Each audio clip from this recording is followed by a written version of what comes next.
welcome to all of you who are with us today and who will be joining shortly. My name is Charlene Margot, and I'm the founder and director of the Parent Education Series here in the Sequoia Union High School District. We are very excited to be bringing you this webinar event, part of our new webinar series. I wish that we were all together in an auditorium, but hopefully we will be again this fall.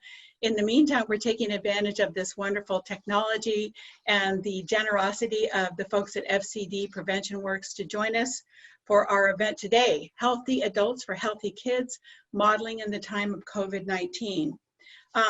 So I'm going to tell you a little bit about our presenter today, and then I'm going to let her take it away. Okay, here we go. Deirdre Flynn is Interim Manager and Senior Prevention Specialist at FCD Prevention Works, the leading international nonprofit provider of school-based substance abuse prevention services. For decades, FCD has worked worldwide to provide students and the adults who care for them with the knowledge, understanding, and skills they need to make intelligent, healthy choices about alcohol, tobacco, and other drug use. Today's webinar will address how healthy adult behavior can be a protective factor against risky teen choices. Deirdre is going to tell us a little bit more about herself and FCD as we move forward. So again, take it away, Deirdre. Thank you. Oh, excuse me, one more thing. Format-wise, we have about 30 minutes of content today and then 10 or 15 minutes of questions. At the bottom of your Zoom screen, you will see a button that says Q&A. If you have questions, please type them in there as we are talking. I will be checking those questions and asking them of Deirdre at the end of our half hour. All right, thank you. Thank you so much, Charlene. I'm so excited to be here. Thank you so much. If anything happens and you get cut off or I get cut off, we'll just sign right back in and start where we left off. So no panicking. Welcome and thank you so much for being here. I don't know about you, but the commute was really hard getting here. The traffic was terrible. It took a really long time to get here from my kitchen. I'm really super excited to be here. I'm so thrilled to be talking to a group of parents. When it comes to prevention, parents are really the key to substance abuse prevention, and it's my favorite group to talk to for that reason. I'm someone who has worked as a teacher. I've been a prevention specialist working in schools and communities for over 8 years now. I am also in recovery from my own addictions to substances. So I approach this topic from several different perspectives, many different perspectives, but my favorite perspective is that of a parent. I am the mother of 2 boys.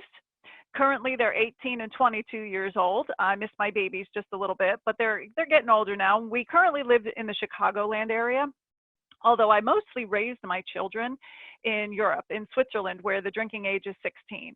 So given my my family history, my genetic history, it sort of felt like living there was the prevention Olympics. I really had to work on it all the time. I had to be thinking about it, and it had to be very intentional.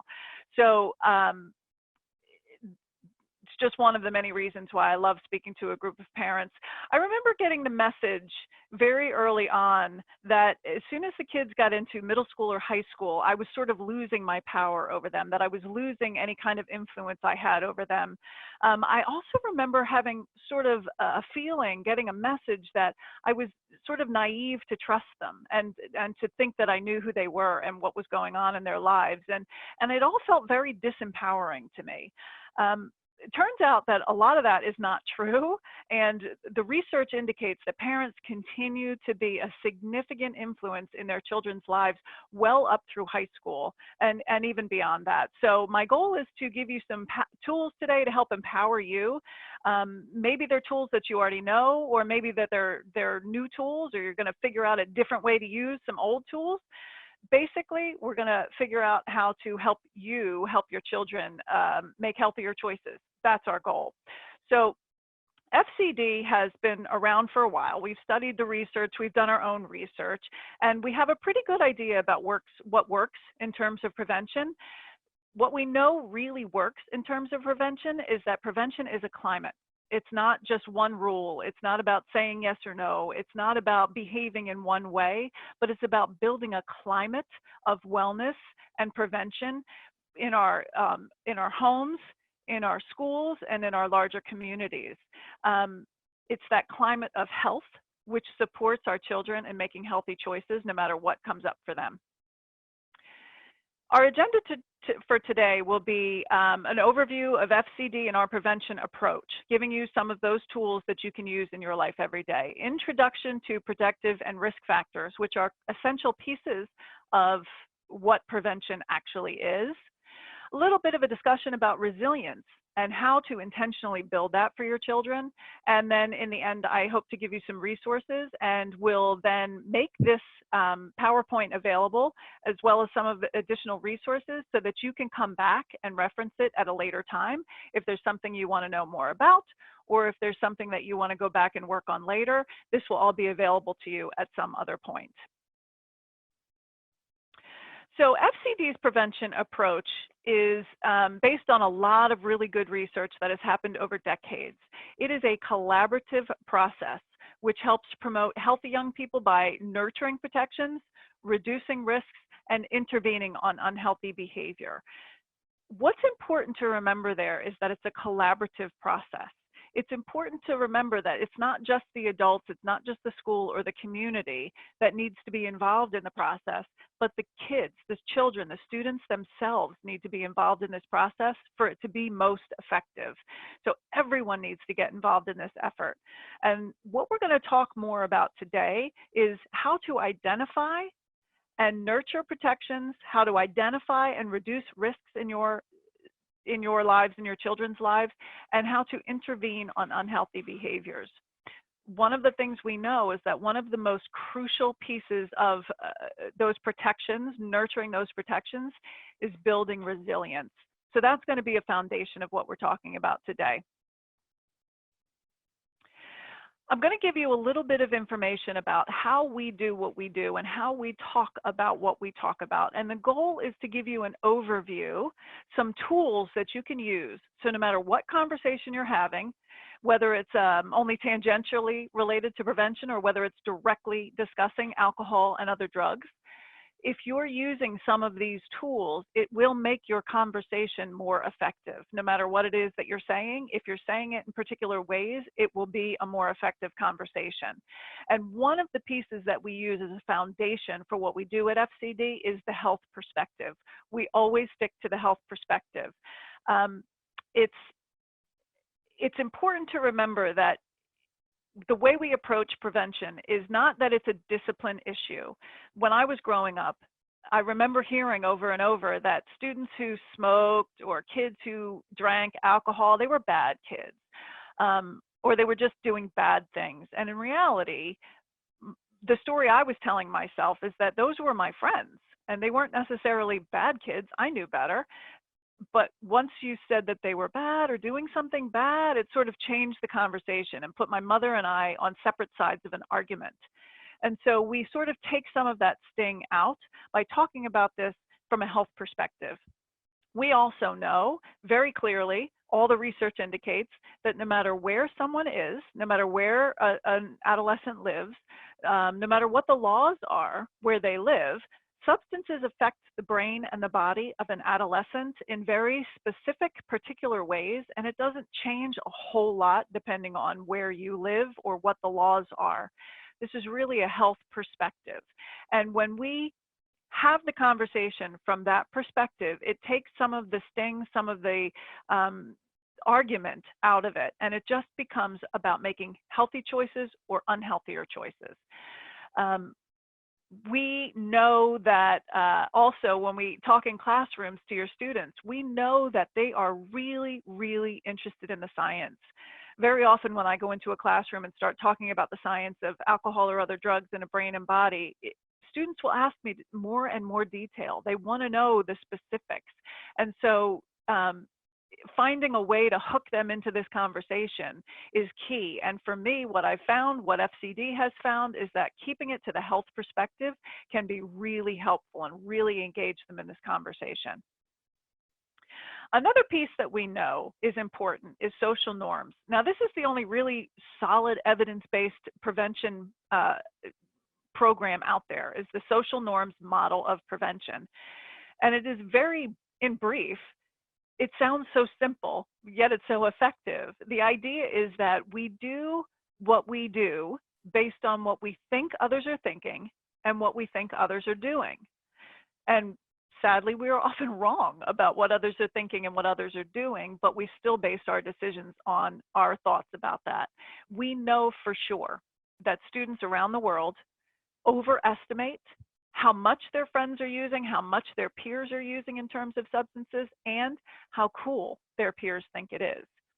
We know for sure if we can shift that conversation and give them factual information about what people are doing around them, they are more likely to make healthier decisions. So if we can shift their normative belief more towards a health perspective, we can create healthier behavior.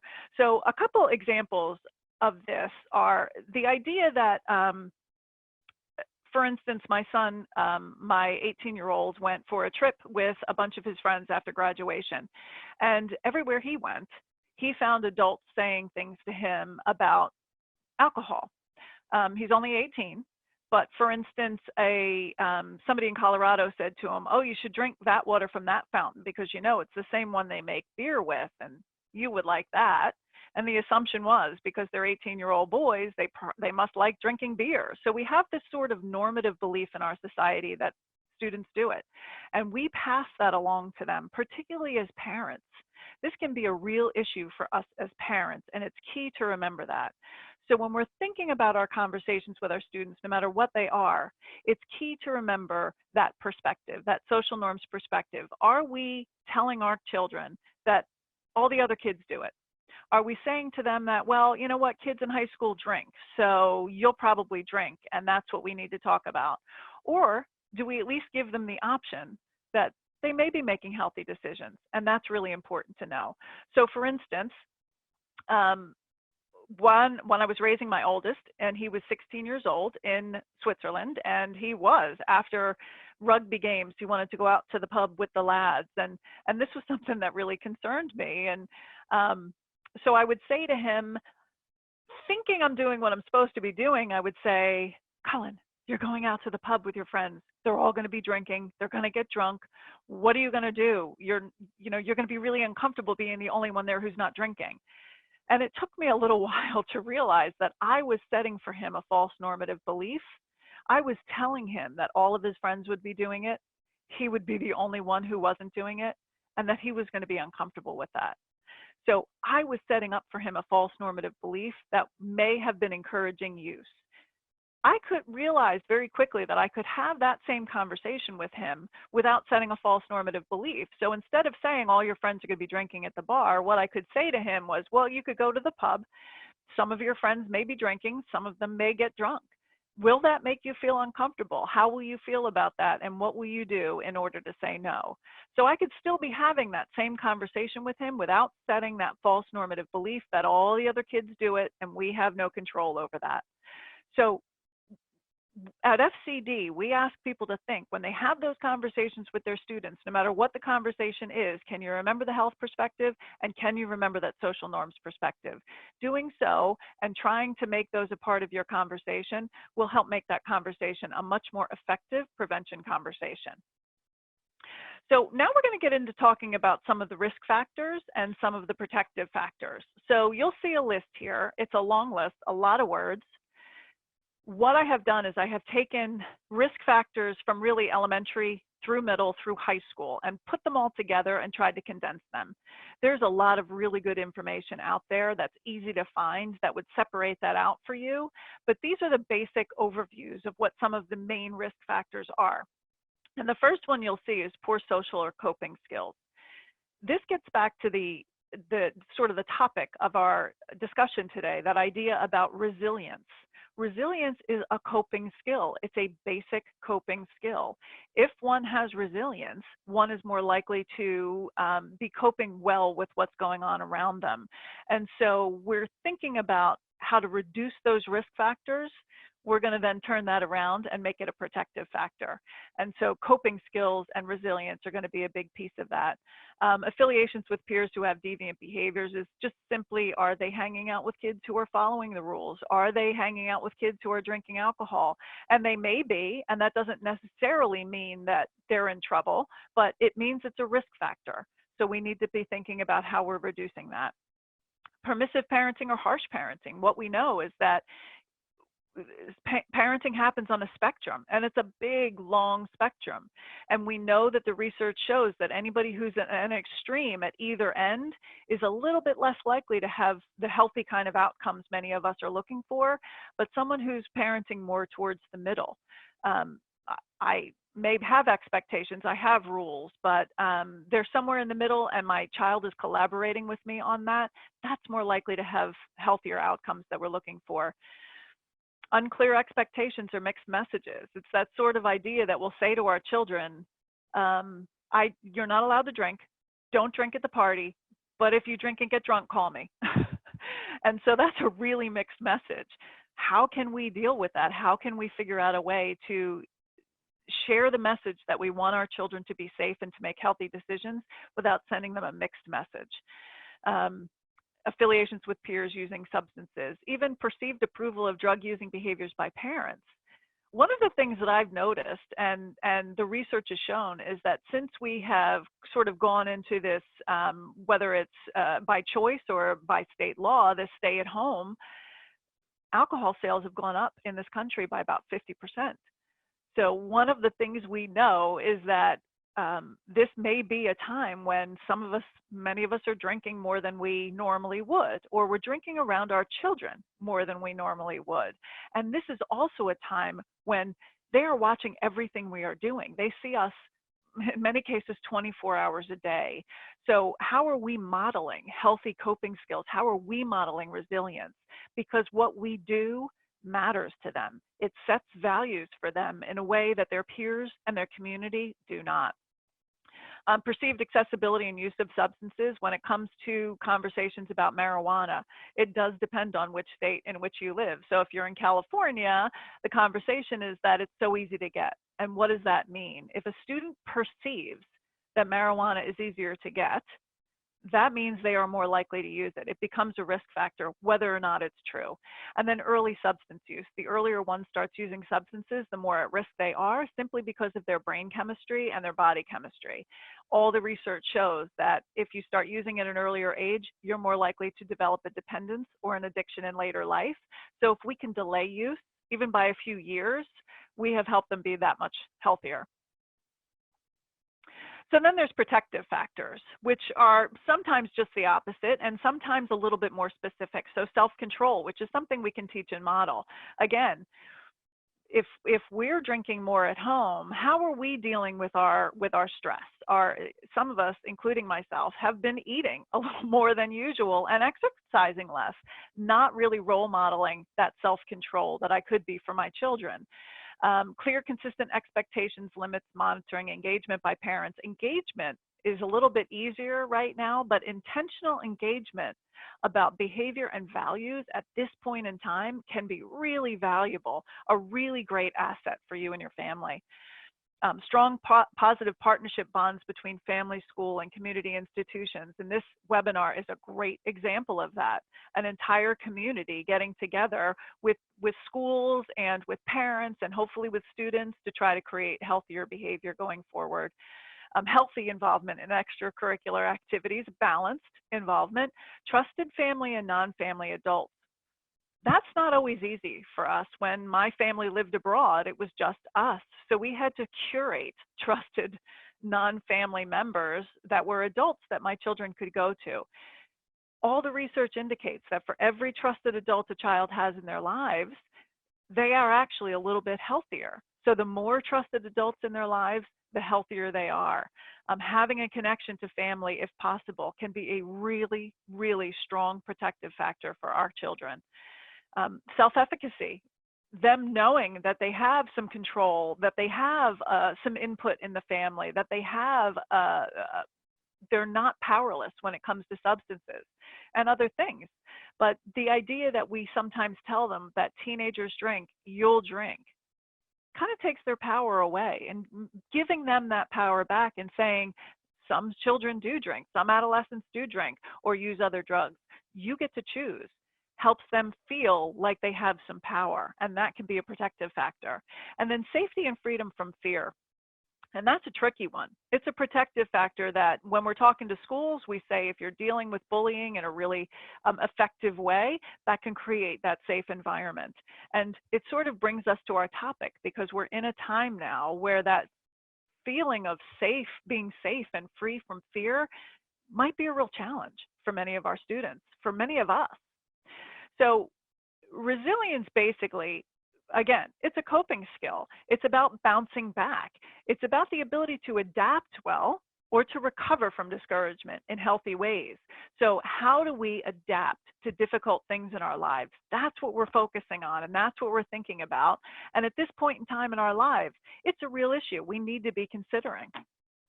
So resilience is what we're talking about today. And we're talking not just about how we can do it, but how we can model it for our children. So this slide it's for both of us, for us and our children. When is resilience really important? Well, transitions in life, which can be difficult, can be stressful, can be really fantastic, but can still be stressful. So transitions from maybe 5th grade to 6th grade, 8th grade to 9th grade, 12th grade to college, transitions from one home to another, transitions from being in school to having to be home and do school from home. Those are all big transitions, and those times put all of us at risk, and resilience is important during those times. Puberty is a challenging time for students when they need to learn how to bounce back. It's not about avoiding the difficulties of transitions or puberty or any of these things. It's about learning how to deal with the inevitable difficulties in these moments. That's what we're talking about. So academic changes, relationship changes, family events, times of triumph or stress, these are all things that we're all going through at this point in time. So focusing on resilience as an intentional behavior or a set of behaviors is really crucial. It's important to remember that resilience is not something we're necessarily born with. It's something that we have to learn and we have to teach. For those who just seem more resilient, they've never really thought about it. They've just always seemed to have those skills. In many cases, those are people who had resilience modeled for them in a really intentional way, or someone in their life who was really resilient and had skills that they could teach in order to do that. And so that's what we're talking about right now. At these times when resilience is most needed, how do we get there? It's difficult, it's challenging, there's nothing we can do about that. How do we deal with it is what we're talking about. Some of this, again, might seem very intuitive. It might seem like things you already know. And for some of us, for me, it was not something I already knew. I needed to be taught resilience as an adult, and I needed to learn it, and I needed to figure out how to teach it to my children. So learning these skills was crucial for me. For some of us, it sort of comes naturally because it's something we were taught. And so maybe this conversation is much more about how can you improve what you're already doing? What are some things that you can do to maybe tie substance abuse prevention into your resilience? And how can you do that in these moments? So resilience sort of how-tos for adults in particular, but for anybody, but for us in this moment, comes down to a few simple ideas and skills. Simple, not necessarily easy. So strong connections are a piece of that. And I know that many of us have been finding ways to strengthen our connections during this time. I've been getting phone calls from people I have not heard from in years, just in an effort to connect, because I think many of us are thinking about what's important, and those connections can really help.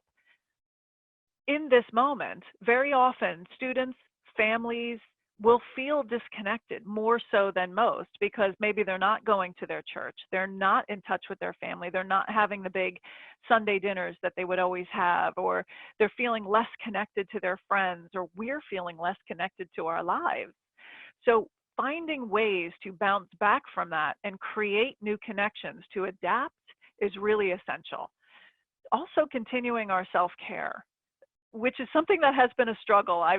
There's a lot of jokes, and we all talk about the fact that, many of us talk about the fact that we're in our pajama bottoms all day, or we stay in the same t-shirt for 3 days, or we're eating cake right out of the box. Many of these maybe temporarily feel like good self-care in the moment, but we really need to consider self-care in a way that helps us, keeps us healthy. What's really important also now is that our children are watching us. Even if they're in the other room, they're on the computer, they're on their phone, they're talking to their friends, they are paying attention to how we cope and how we care for ourselves. So it can be more important now than ever to make sure that we are intentionally caring for ourselves and sharing that with our family. When I go down to the basement to do my workout in the morning, my son's usually still upstairs in bed.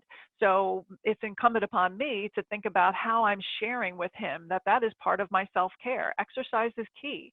So maybe it's taking him out for a walk every day, making him take the dog out for a walk every day. And yes, he's 18, but I'm still trying to share these things with him. So it may be about how you communicate these things or how you shift your self-care during these times that are important for you to be thinking about. Daily mindfulness is also a key. And this is an interesting one because what we know about resilience is that very often it's about people who admit, do not deny that there are really terrible things going on or difficult or stressful things going on, but that they choose to focus on something else. And so their mindfulness is about choosing to focus on things that are healthy, choosing to focus on things that are positive, choosing to focus on things that work for them. So instead of me thinking about the fact that I failed a test and focusing on the fact that, oh my gosh, I'm failing this class, it's so hard, I'm never going to be able to do this, I'm never going to achieve what I want to achieve. It was a hard test. I did fail the test, but how can I turn that to the positive? And sharing that with our children at this point in time, how we might be turning this to the positive, being at home, being away from our families, having everything different, having people in our lives who are sick. How can we focus on the positive? We're not denying all the negative. We're just learning how to bounce back from that. Investment in purpose, which is something many of us probably need to adapt. Whatever our real purpose was, whether it was our work or whether it was our volunteer work or whether it was something we did on occasion with the church or with a community group, much of that may be gone right now. And we have to find new ways to learn how to adapt to that. And bringing our children along for that ride can be really crucial at a time like this. And then proactive help seeking.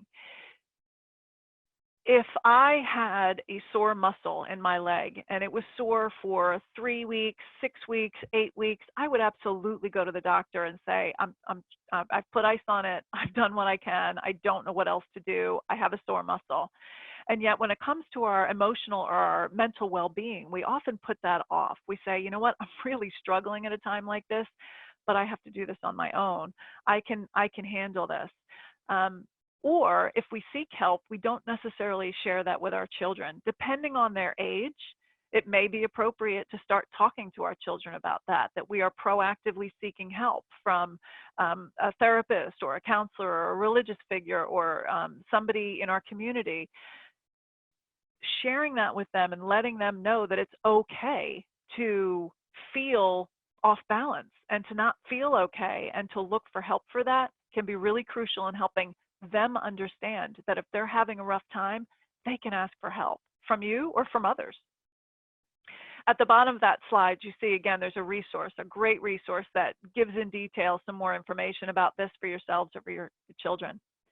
So when it comes to children and how to build resilience in children, it's a lot of protective factors. They need those loving, trusted adults. They need people who can role model how to deal with stress. They need age-appropriate communication. So maybe in elementary school, we are talking to children about how we deal with it when we get frustrated, when we get sad, when we get scared, but we're not getting into a lot of details or spending a lot of time on that. When we get to high school, maybe that's the time that we could start to talk to our children about the fact that we're really scared, that we're really upset by what's going on, and we don't necessarily know what to do when we feel lost. But here's what I do to take care of myself during those times. Having those discussions with your children about what's going on for you can give them permission to be human and to have those moments and to ask for help as well. Healthy boundaries, being able to say to my children that I need a little time alone. I love you, but this is a lot of time together, and so I need a little time alone. I can draw that healthy boundary. That will help a child learn how to draw their own healthy boundaries. And then kid-friendly support system built for their safety and ease. whatever it is that you have in your community, reaching out. Maybe there's something going on at the school and helping them learn resilience from other resources as well. It's a great opportunity.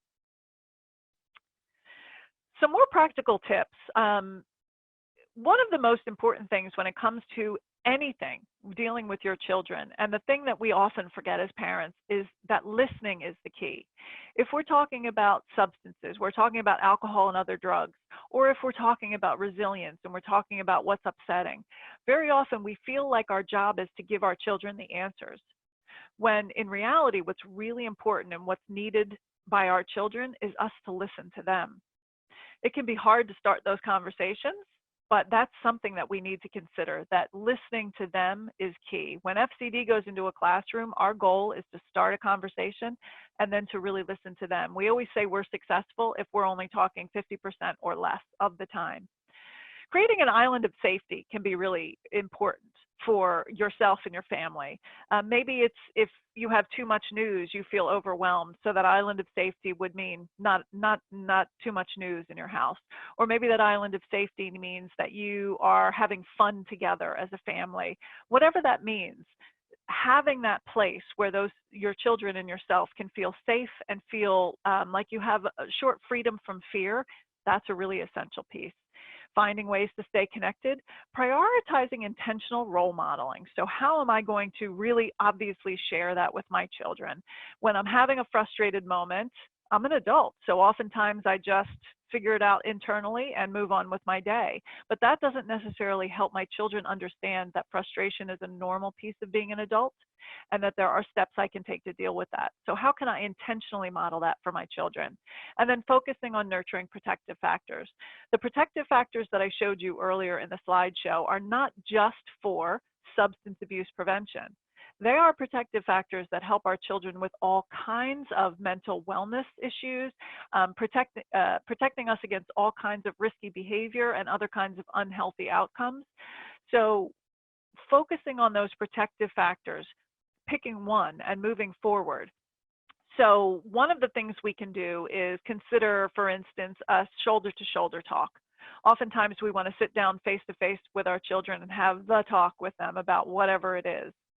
One of the things we know really works is sitting shoulder to shoulder. It's one of the reasons why it's sort of a cliche that parents will go fishing, fathers will go fishing with their sons, because they're sitting shoulder to shoulder and they're busy doing something else, so conversation can flow more easily.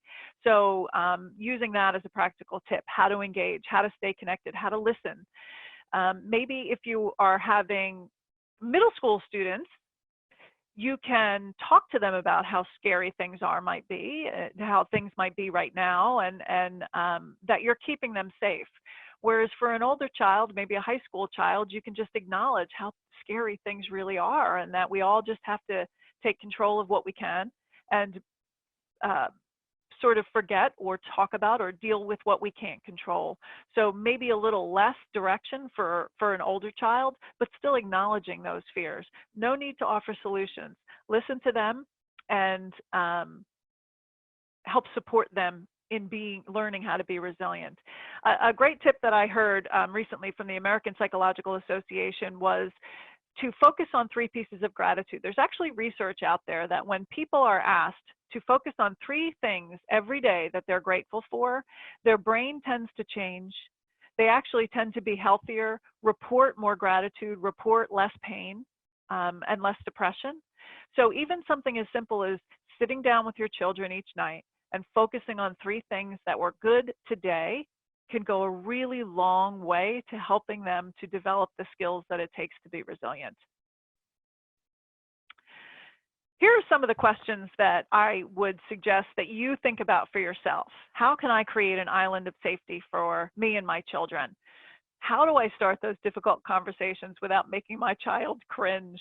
You know, if you're sitting and watching the news with your child, that's a good opportunity. Or if you are talking about what's going on in the community with your child, oftentimes just starting a conversation about that can go a long way to having those conversations that you want to have about values and about resilience without making your child feel very much focused on and like they want to cringe. What can you do to be more intentional about your role modeling? And which protective factors can you nurture at this time, or which risk factors could you reduce at this time? And again, this slideshow will be available to you, so you can go back at another time, pick one thing, and just work on that one thing. Or maybe you want to pick 2 or 3 things and work on those 2 or 3 things together. Maybe you even want to engage your child in that conversation and ask what they think you all should be working on together.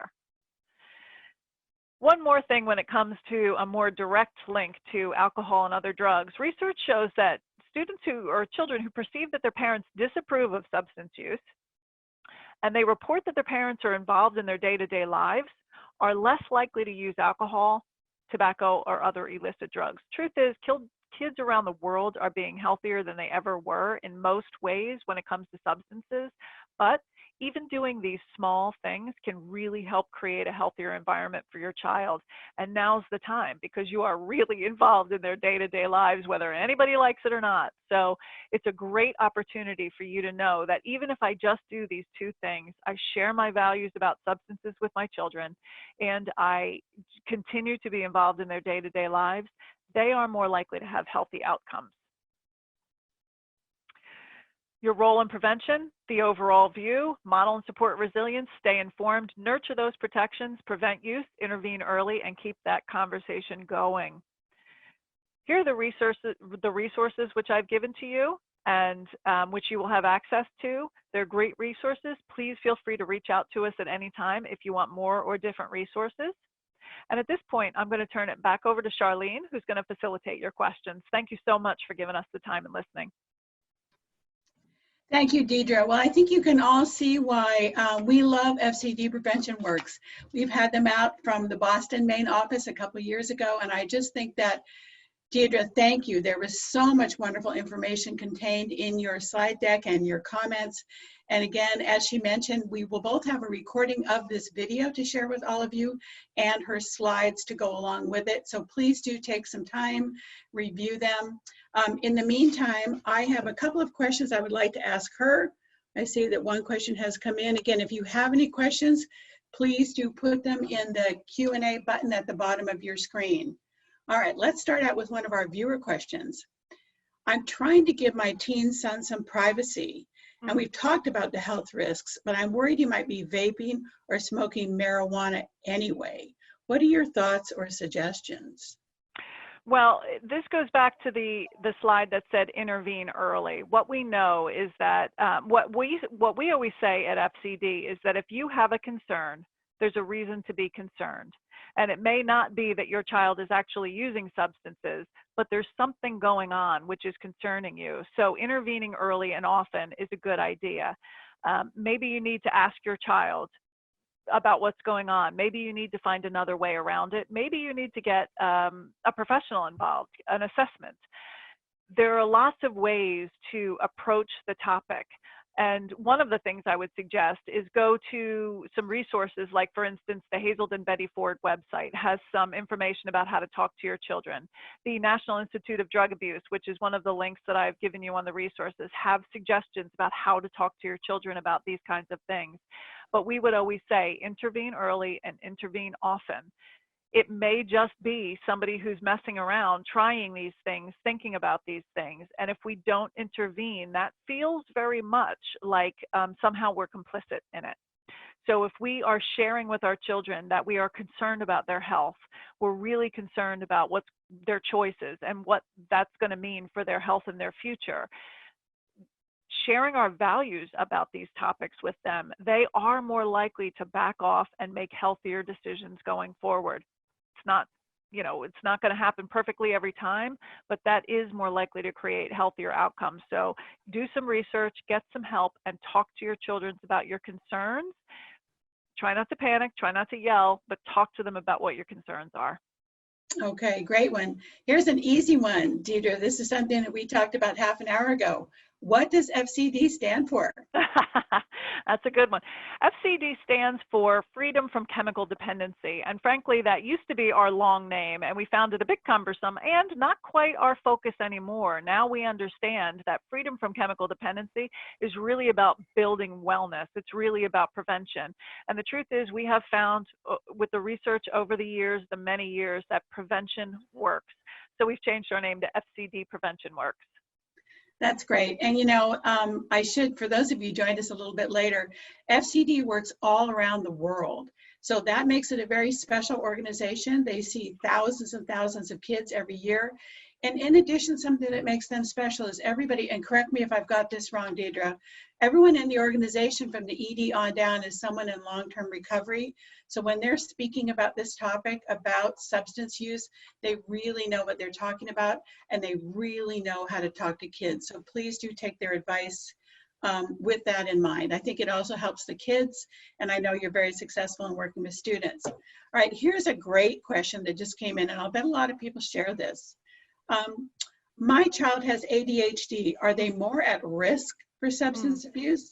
And if so, what can I do so that they pay attention? Thank you for asking that question, because you are not the only one. Every school I go to, this question comes up, and I appreciate that. What the research shows is that if a child is properly diagnosed, treated, and monitored for ADHD, they are not at substantially higher risk for substance abuse dependence later in life. Children who have ADHD or some other kind of learning disability and who are not diagnosed or not treated, they tend to be at higher risk, largely because they're frustrated at school, because they feel like they're failing, they're banging their head against a wall, and they do not find a way to be resilient and bounce back from that. So even children who have ADHD or something related and are on medication do not tend to be at higher risk if they're properly monitored and properly diagnosed, because they find a way to bounce back. So they are resilient. So thank you for that question. There's a ton of research that it's not all perfect, but it shows that your child, if properly monitored, is not at higher risk. Thank you. That really helps a lot, Deirdre. Thank you for that. All right, here's one of the questions that I've heard before from parents. What is the best advice you can give parents home all day with their children and teens? Does healthy modeling mean that I should not drink wine or have any substances in the home? There's no research that indicates that parents who drink moderately are necessarily modeling unhealthy behavior for their children. What the research indicates is that parents who talk to their children and model healthy behavior have healthier outcomes. So if you are somebody who occasionally 3 times a week, or to be honest, I don't know what healthy drinking looks like because I never did it. But if you're somebody who a couple times a week has a glass of wine with dinner, talk to your child about your choices about that and why you think that's a healthy choice for you and why that might not be a healthy choice for them.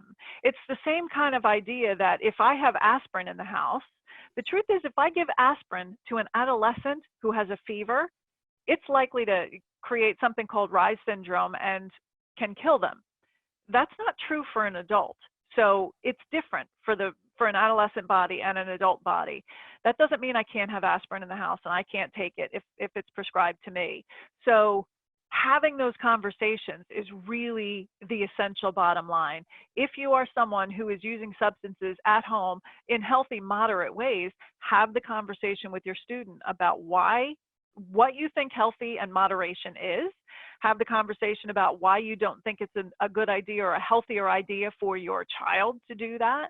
Tell them why you think that they should delay use of substances until they're older and their brain is more fully formed. So having that conversation is an essential piece. So frankly, I think it's kind of a good thing that your child is exposed at home so that you can start those conversations. All right, thank you. You know, I think that for anybody who joined us late, Deirdre started with a very important concept that FCD talks about a lot, and that is that substance abuse prevention, especially for teens, is a climate of care. It's something that we as parents and schools and educators and kids need to do all together. That you're hearing her talk a lot about conversations. That means listening. That doesn't just mean talking. So I think that's an important takeaway for today. All right, I'm going to ask one last question, Deirdre, and then we're going to let you go. Great. We want to respect everybody's time for joining us today. All right, this is one that I know that people are thinking about. What should I do if I think my teen is using e-cigarettes or cannabis? I'm not sure what to look for, and I'm trying to respect his privacy during shelter in place. Yeah, and I think that the truth is, it comes back again to that idea that parents, I trust that parents tend to know when there's something wrong or there's something going on. We might not know exactly what it is, but we know when there's something off with our children. So if I think there's something going on, there's something going on. It may not be that if I think he's vaping, he is vaping, or if I think he's using cannabis, he is. But if I'm concerned that there's something going on, there's something going on. So find a way to step in to intervene on that behavior. Maybe it starts with a conversation and just let them know your thoughts and you're concerned about their health. Talk to them about the health consequences. If you don't know what the health consequences are for an adolescent, take them to the computer with you and do some research together during this time when you have all this time together. Look at that research and talk about it. And if you're talking to your children about why you think this is so risky for them and why you're concerned about your child vaping or using cannabis at their age, they get that, they hear it, and it may not create the exact change you want in that moment, but it does tend to create healthier outcomes. So start the conversation, as awkward and as difficult as it may be, and try to remember to listen. Don't panic, don't yell, don't shout, but listen and collaborate with your child on their health. That's what the research indicates is likely to have the healthiest outcomes. That is a great note to end on, Deirdre. I think if we can all listen and not panic and just love and support our kids during this time, we will be doing our jobs. That's it. Again, thank you to everybody who attended today. A big, big thank you for Deirdre. If you're home, give her a little round of applause in your living room or your office or your bedroom, wherever you are. And again, thank you so much. We will be sharing both this video and the slides, which FCD is generously making public to us. Big, big thanks to Deirdre and FCD Prevention Works. Take care and stay well, everybody. Bye-bye. Thanks so much for being here. Thank you, Charlene. Thank you for coming.